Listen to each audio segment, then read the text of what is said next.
That's what my father said, standing with a glass of bourbon in hand right in the middle of our family's anniversary dinner. Laughter rippled across the table. My brothers smirked. Even my mother looked away.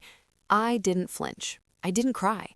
I looked him straight in the eye and said, "How does it feel knowing this failure is done paying your mortgage, your car, and your cable bill starting tomorrow?" The silence that followed felt like the world holding its breath. My name is Madeline Hayes. I'm 34, a regional CFO, and for the past 2 decades, I've quietly financed a family that has never once said thank you. Before I tell you how I ended up owning the house my father brags about, let me show you how it all began. They say family dinners are sacred. In our house, they were performance art. Every smile was rehearsed, every compliment coded in expectation, and every silence a loaded weapon.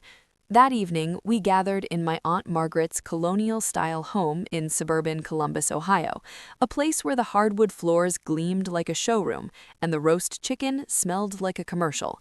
20 people packed around the mahogany dining table that had hosted 30 years of holidays, baby showers, and forced civility. I hadn't been back in over a year, and the chairs somehow felt even smaller. Or maybe I just didn't shrink anymore. My parents sat at the head of the table, as always. My mother, Elaine, wore her usual pastel cardigan and anxious half-smile. Her hands fidgeted with napkins, with forks, with her bracelet, anything to distract from my father's growing mood. Charles Hayes, retired contractor and full-time patriarch, gripped his bourbon glass like it was a gavel. He loved his role, and tonight he was in rare form. Across the table sat my 3 younger brothers, Daniel, Kyle, and Ryan, each surrounded by their wives, children, and that smug certainty that comes from believing you fulfilled the script. Marry early, pop out kids, show up to Sunday service, be normal. And then there was me, the oldest, the anomaly. No husband, no kids, no apology. I wore a navy blue blazer over a crisp cream blouse, classic professional and apparently threatening to everyone who hadn't left Ohio since graduation. I caught Daniel whisper something to his wife. She stifled a giggle. I pretended not to notice. The conversation around me swirled.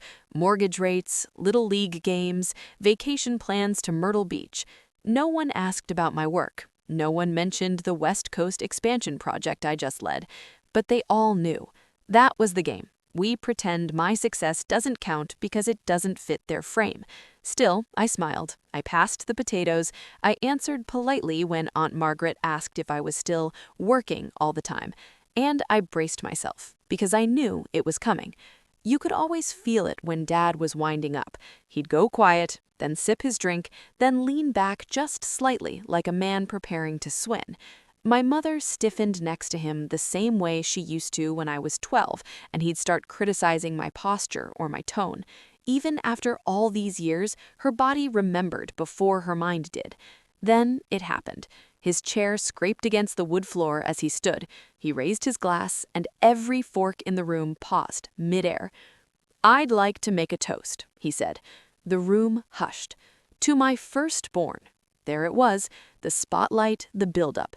I glanced at my mother. Her knuckles were white around her napkin. My father looked right at me, smirked, and said the line that would change everything. "To Madeline," my father said, raising his glass. A few scattered clinks of cutlery, a few murmurs of forced cheers followed. Everyone knew this wasn't a real toast. This was a setup. His eyes never left mine. His smirk widened. "Tell us, sweetheart," he said, voice smooth and loud. "How does it feel to be 34 years old? No husband to warm your bed, no children to carry on your name. What does it feel to be a woman who built a career and still ended up all alone?" The silence hit like a dropped plate. No one moved. No one spoke. Then laughter. My brother Kyle chuckled. Ryan followed, trying to mask it with a cough. Daniel leaned back, shaking his head as if I had failed some unspoken test. Their wives looked down at their plates. My mother closed her eyes like she'd been punched, but still couldn't stand up. I sat still. My fork hovered midair like I'd forgotten what to do with it. Inside me, something shattered, but not in the way he expected, because I didn't break. I woke up. I slowly placed my fork down. I reached for my wine glass, not to toast, but to steady my breath. Then I looked directly at him, calm, quiet, clear. "Thanks for the toast, Dad," I said, my voice sharper than the steak knives on the table. "But since we're sharing feelings tonight, how does it feel knowing this failure," I gestured to myself with an open palm, "will no longer be paying your mortgage, your car insurance, your utility bills, or the cable package you watch Fox News on starting tomorrow?" Dead silence. My father's face went slack. For once, words failed him. 20 people sat frozen, mid-chew, mid-breath, mid-thought. I watched the expression on each face change. Shock, disbelief, some guilt, some fear. My mother covered her mouth with her napkin. Ryan's wife glanced at him, visibly confused. Even Daniel, always the slick one, couldn't quite keep the smirk from falling off his face. "You think I'm a failure because I don't fit your definition of success?" I continued, voice level, almost clinical. "But I've been paying to keep your kingdom from crumbling for over a decade, and I'm done." The room felt like it had lost all its oxygen. For 20 years, I'd been the silent scaffold holding up their perfect image, paying behind the scenes, helping in emergencies, smiling through dismissive comments about how a woman needs to settle down before it's too late. Tonight, the scaffold collapsed. I stood up slowly, letting the legs of my chair scrape the floor like a deliberate warning. My heart was thudding, but my voice remained even. "I hope you all enjoyed dinner," I said, picking up my coat. "But I won't sit at a table where I'm only welcome as long as I keep paying the bill." Then I left. I walked straight through the dining room, past the confused children, the tense shoulders, and the legacy of a family that never saw me for who I was, only for what I could provide. The air outside was cold, crisp, and honest. And as I stood on the porch, I heard a voice behind me, soft. It was Aunt Margaret. "I'm sorry," she whispered. "I invited you tonight because I knew he'd try to ask me for money again. I needed you to see it clearly." I nodded, stunned. It wasn't just a dinner, it was an intervention. As I drove home that night, the silence in my car was deafening. No radio, no phone calls, just the steady rhythm of my tires on the road and the flood of memories that refused to be silenced any longer. It started with a roof. I was 15. There was a leak above the hallway near the laundry room. My mom had been on the phone, whispering to a roofing company, voice trembling as she asked if they could do partial repairs. I knew they couldn't afford it. I had $268 saved in a shoebox under my bed, money I earned working at the local bakery every Saturday for nearly a year. That money was supposed to pay for the summer science camp at Ohio State. Instead, it went on the kitchen counter with a note that simply read, "For the roof." They never asked where it came from. They just used it. Science camp came and went without me. Then college. My acceptance to Northwestern came with a scholarship, but not enough to cover room and board. My father refused to co-sign a student loan, said he didn't believe in girls taking on debt they'd never repay. I quietly accepted a full ride from Ohio University instead and took on 3 campus jobs to stay afloat. No one congratulated me. They just asked if I could still come home on weekends to help with Kyle's college applications. I was 24 when Daniel lost his job. His wife was 6 months pregnant. They were about to default on their rent. I drained my emergency savings to cover 3 months for them and bought them a used crib from Craigslist. I didn't tell anyone. They posted a picture of it on Facebook, thanking God's timing. God had nothing to do with it. At 27, my father needed a new truck for his construction side jobs. His credit was too damaged to lease. Guess whose name went on the paperwork? Mine. At 29, my mom was diagnosed with a minor heart condition. She didn't have full coverage for her prescriptions. I signed her up for my employer-sponsored family plan. She never acknowledged it, but when I once declined Sunday dinner because I was working late, she told everyone I was too selfish to even show up for family anymore. And at 32, when Kyle's wife wanted to take the kids to Disney World but couldn't afford it, I received a phone call that started with, "Maddie, you're always so responsible. Do you think you could just help us this once?" I paid for 5 round-trip tickets, a hotel suite, and 2-day park passes. They never sent a thank you, but they posted daily Instagram stories and tagged every ride, every character, every smile. I watched those stories from my office desk while eating leftovers out of a plastic container. Every time I got close to doing something for myself, saving for a condo, booking a vacation, upgrading my car, something came up. Someone needed help. And I was the reliable one, the strong one, the unmarried one with no real responsibilities. I became the family's safety net, not because they asked, but because they expected. And that night, when my father stood and humiliated me in front of 20 people, that was the moment I realized I wasn't a daughter. I was a service, and I was finally shutting it down. 3 days before that dinner, my phone lit up at 9:47 a.m. with a name I never wanted to see during work hours, Kyle Hayes. I stared at the screen for a moment. Calls from Kyle were never casual, never just to check in or say hi. They were needs wrapped in charm, requests disguised as catching up. I hesitated, then answered. "Hey Kyle, I've only got a few minutes. I'm heading into a budget review." "Hey Maddie," he said with that practiced enthusiasm he always used when he wanted something. "I'll be quick, I promise. Just, wow, I've been meaning to call you for a while. How is work? Still doing all that number magic?" I didn't respond to the flattery. I cut straight to it. "What do you need?"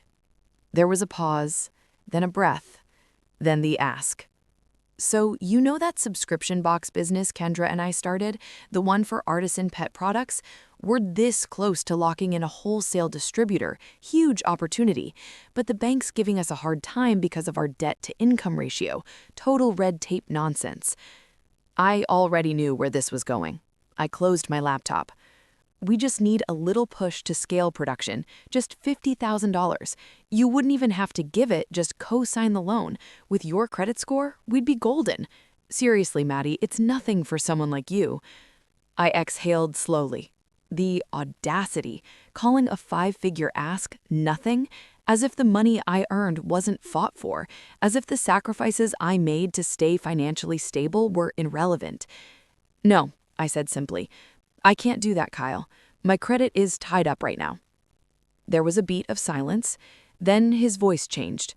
"Wow, okay, so that's a no. It's a no," he said, dropping the charm like a mask. "Dad was right about you. You've always been selfish, sitting on all that money from your big career, while the rest of us are trying to build something real. You don't even have a family to support. What the hell are you doing with it?" I felt something shift in me, like a bolt sliding into place. I didn't yell, I didn't defend myself. I just said, "Goodbye, Kyle," and hung up. But the call didn't end there. It echoed. All day, his words followed me like a bad smell. Selfish. No family. What are you doing with it? I looked around my apartment. Neat, quiet, small. I looked at my calendar. Back-to-back meetings, deadlines, client calls. I looked at the photo of me and my mom on my desk from when I paid off her hospital bills. And I realized something. I had given so much of myself away that there was barely anything that felt like mine. This wasn't just about money. This was about identity. I wasn't their daughter, their sister, their equal. I was their resource. That call didn't just irritate me. It woke me up. It cleared the fog. It was no longer about boundaries. It was about survival. That was the moment I knew I wasn't going to fund another dream, cover another mistake, or accept another insult.